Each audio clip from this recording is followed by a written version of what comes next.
Aspectos de fé, aspectos da doutrina, aspectos da prática, aspectos do ministério.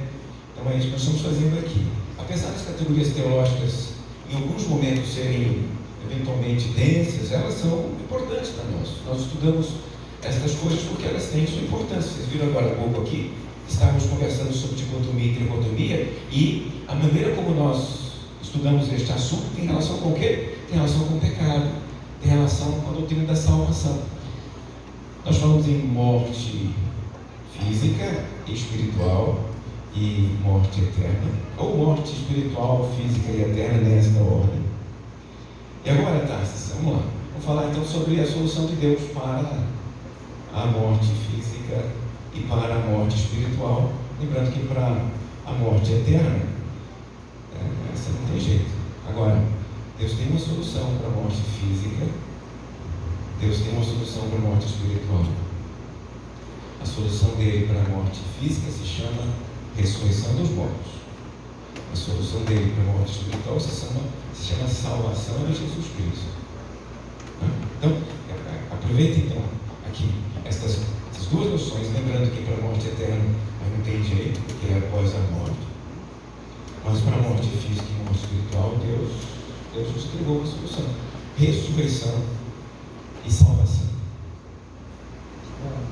A Bíblia fala que Jesus é a primícia, ele é o primeiro, e ele foi o primeiro a experimentar essa ressurreição que resulta na vida eterna. Nós tivemos outras pessoas que voltaram à vida, mas depois morreram, mas com Cristo não. A ressurreição de Cristo é a ressurreição para a vida eterna e seu corpo glorificado. Ele é o primeiro a experimentar dessas coisas. Então nós temos que Romanos, João 3,16 vai dizer: Deus amou o mundo de tal maneira que deu seu Filho unigênito para que todo aquele que crê não pereça, não morra, mas tenha a vida eterna. Então, a solução de Deus é tanto para essa ressurreição quanto para a vida eterna, que é a volta à comunhão com o Pai. Ao homem seria impossível fazer isso. O homem traz o pecado para a humanidade e para si mesmo, mas ao homem seria impossível solucionar, ao homem seria impossível pagar esse preço. A lei esclarece, evidencia a incapacidade humana de seguir os propósitos de Deus, evidencia a incapacidade humana de uma santidade plena que é necessária para viver em comunhão com Deus. É por isso que Deus manda a Jesus encarnado como um homem santo e que nos mostra o perfeito cumprimento dessa lei e o perfeito cumprimento dessa vontade de Deus. E por causa disso, por causa da sua graça, a sua morte vicária, substitutiva, nos permite ter acesso a essa graça e a esse perdão. E como consequência, mais do que nos livrar da morte eterna, a maior consequência é nos permitir estar na presença de Deus, é nos remir dos pecados, é nos dar uma nova vida, uma vida plena, abundante e de relacionamento com Ele pelo perdão dos pecados. Ok? Vamos então continuar falando sobre isso com o Vinícius. Pensando no quando, Vinícius, ainda na estrutura morte física e morte espiritual. A solução de Deus para a morte física é a ressurreição dos mortos. Em termos bíblicos, para quando é? A solução de Deus para a morte espiritual é a salvação de Jesus Cristo. Para quando é? A questão agora é o tempo. O quando? Exatamente.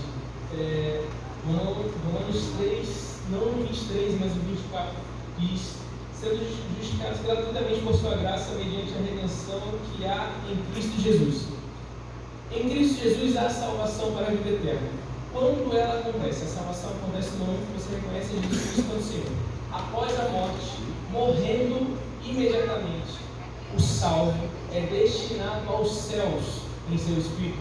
Jesus, enquanto crucificado, se direciona e se remete ao ladrão da cruz que está ao seu lado e diz: hoje mesmo estarás comigo no paraíso, não abrindo possibilidade alguma para sono da alma, ou descanso dos mortos, ou interregno, purgatório. excesso, então a Bíblia não abre a menor possibilidade. Ao morrer, a homem compete morrer uma só vez, como Paulo nos escreve, vindo após isso o juízo, sendo salvo em Jesus Cristo diretamente aos céus, senão a condenação e morte eterna no inferno. E a ressurreição dos mortos? A ressurreição,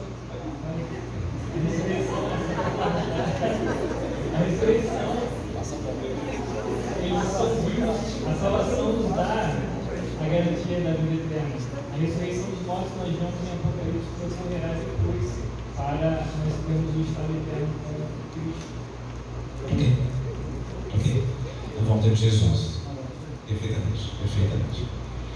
Deixa eu então aproveitar aqui que estamos juntas e fazer uma pergunta sobre a salvação. A salvação é ato ou processo? A salvação vai se dar no exato momento em que a pessoa se arrepende dos seus pecados, se converte e pela fé reconhece que Cristo é seu Senhor e Salvador. Logo, neste ato, nesse momento, ele está salvo. Ele não entrará em condenação, mas já passou da morte para a vida. A salvação, nessa convenção específica, é um ato, porque a partir desse momento nós estamos salvos. Não impede de outros desdobramentos naturais a partir da salvação. É nesse sentido que nós fazemos a distinção então entre justificação e santificação. Aí o Vinícius pode esclarecer melhor para as pessoas aqui então a diferença entre justificação e santificação. A justificação, como eu pude ler em Romanos 3,24, é a retirada, a purificação dos pecados que há em Jesus Cristo, não havendo mais condenação por estes. Mas a santificação, de fato, este é um processo, como nós vemos em Romanos 6,22, que diz: agora, porém, libertos do pecado, transformados em servos de Deus, tendes o vosso fruto para a santificação e, por fim, a vida eterna.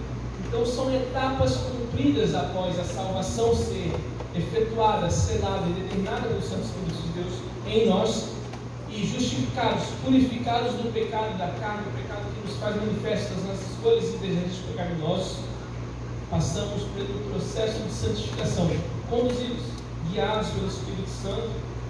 E Efésios 2,8, nós podemos ver que essa graça nos alcança, essa graça nos conduz também. Vinícius e Tarsis. Sim, pode falar. Pode complementar enquanto justificação. Que é um ato de Deus que nos torna justos. Não somos justos pelo nosso mérito, como o Vinícius estava falando de Efésios. Não é as obras, não são as obras, não são os nossos méritos. Nós não nos tornamos justos, mas Deus nos justifica por causa do sacrifício de Jesus. Perfeito. O pastor Israel Belo está fazendo uma Bíblia, ele está construindo uma Bíblia, ele está procurando palavras mais claras para todos esses conceitos. Essa semana nós estávamos conversando sobre o conceito de justificação. E o pastor lá perguntou: como é que eu vou traduzir justificação? Porque a palavra já não faz tanto sentido hoje, como fazia algum tempo atrás. A gente tem que explicar muito para as pessoas o que é justificação. Na nossa conversa lá, surgiu a ideia, a absolvição. Mas não é qualquer absolvição, é a absolvição antecipada. Porque o conceito de justificação desde os tempos de Martinho Lutero era Deus declara justo, a declaração de justiça de Deus. E a expressão absolvição, acho que é clara para nós. Deus nos absolve dos nossos pecados, mas nos absolve por antecipação. Porque é este o conceito impresso na palavra grega, né? A palavra grega é justamente isso. Absolvição por antecipação. Acho que está de bom tamanho. Aqui, para terminar, estamos já falando há bastante tempo.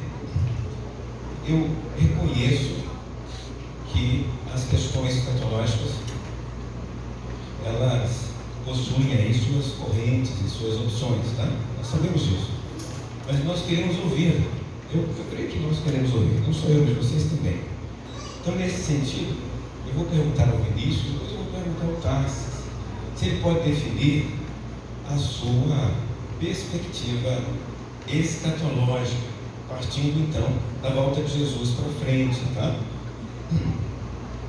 Você poderia nos dar, então, a sua opção escatológica, a sua corrente escatológica em relação à volta de Jesus? Sim, com certeza.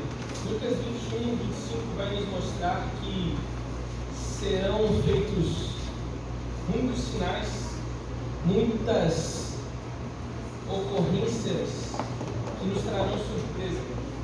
Haverá sinais do sol, na lua, nas estrelas sobre a terra, angústia sobre as nações, perversidade por causa do dobramento do mar e das ondas. Muitos sinais que irão preceder a vinda de Jesus. Quanto a sua pergunta, acredito que queira tratar a respeito do milênio e da tribulação. Eu só queria ouvir a sua posição. A gente não vai nem debater essa questão. Eu só queria que você declarasse para nós aqui qual é a sua opção escatológica. Tenho entendido o amilenismo como uma compreensão mais pacífica, moderada e à luz da Bíblia que conseguimos responder de tranquilidade. Tá?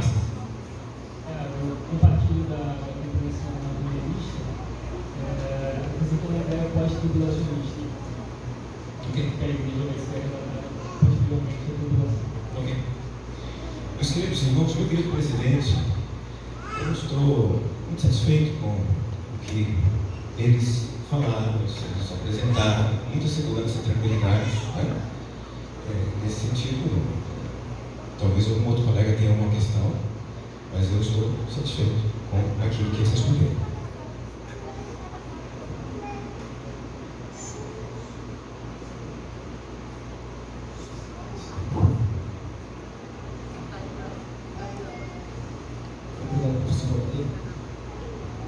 Algum membro do conselho quer fazer uma pergunta nessa área de teologia geral? Estão satisfeitos? Vocês estão satisfeitos?